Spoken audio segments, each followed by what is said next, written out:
آیت نمبر 34 فاستجاب لہ ربہ، چنانچہ یوسف علیہ السلام کے رب نے ان کی دعا قبول کی۔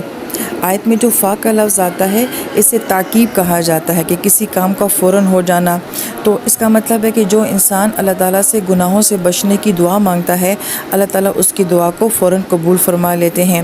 اور پھر اس سے بڑے اعزاز کی بات یہاں پہ کیا ہے کہ ربہ کا لفظ آیا ہے، اللہ تعالیٰ نے اپنے آپ کو یوسف علیہ السلام کے ساتھ منسوب کیا ہے کہ ان کے رب نے ان کی دعا کو قبول کر لیا۔ تو گویا کہ گناہوں سے بچنے کی دعا اللہ تعالیٰ کو اتنی زیادہ محبوب ہے کہ اللہ تعالیٰ نے اپنی ذات کو ان کے ساتھ منسوب کر دیا ہے۔ اور پھر فرمایا فَصَرَفَ عَنْهُ كَيْدَهُنَّ، اور ان عورتوں کی چالوں سے ہم نے انہیں محفوظ رکھا۔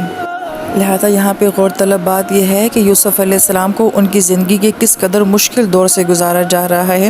یہاں تک کہ ان کو دوبارہ جو ہے وہ جیل میں جانا پڑ رہا ہے۔ پہلے کنویں کی جیل تھی اور اب ایک بادشاہ کی جیل ہے،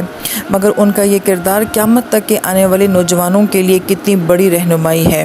پھر فرمایا کہ انہ هو السمیع العلیم، بے شک وہ اور وہی ہے جو کہ ہر بات سننے والا اور ہر بات جاننے والا ہے۔ سمیع کا مطلب ہوتا ہے سننا، لیکن جب السمیع آتا ہے الف لام کے ساتھ تو اس کا مطلب ہے ہر طرح کی بات کو سننے والا، علیم جاننا، مگر جب العلیم آتا ہے تو اس کا مطلب ہے کہ ہر طرح کی بات کو جاننے والا۔ اور پھر اس کے بعد سمیع اور علیم یہ دونوں الفاظ عموماً دعاؤں کے ساتھ کیوں آتے ہیں کہ اللہ تعالیٰ ہماری دعاؤں کو سنتے بھی ہیں، اور صفت علم کیوں لائے کہ کون کس طرح سے دعا مانگ رہا ہے، کتنی سچائی کے ساتھ، کس کیفیت کے ساتھ دعا مانگ رہا ہے، یہ اللہ تعالیٰ کے علم میں ہے۔